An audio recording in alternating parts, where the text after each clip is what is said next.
So this painting was inspired by some thinking that I was doing a little bit earlier about Bereshit, Genesis, and creation, which I think has a lot to do with that I graduated today.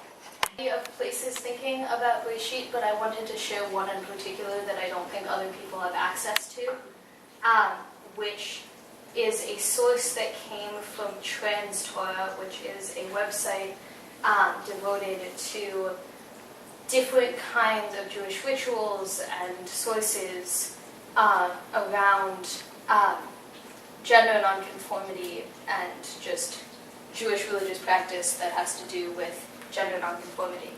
And this particularly came from a ritual around mikvah, which was where I was looking for it, because I was last year studying queerness and mikvah, which is a different topic and one I'd love to talk about another time. But it was a mikvah ritual for gender transitions, and there were three dipping in the mikvah. Anyone mikvah? Jewish ritual bath. Sorry for not backing up. And there were three sort of immersions in the Jewish ritual bath, and before each one there was a meditation, and so this was the one before the third, and I didn't write down the title, but it was something like a very short prelude to Genesis.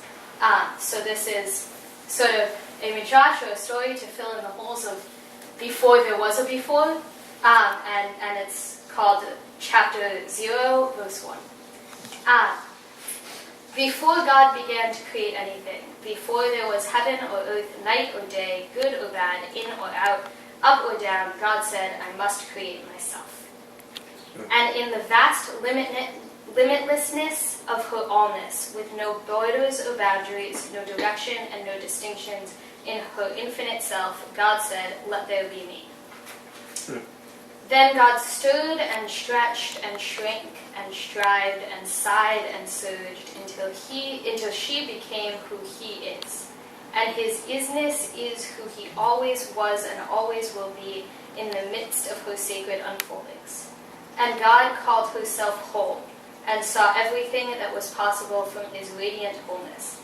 And there was someone, and there was someone, and from that someone, God was finally ready to begin to create a somewhere.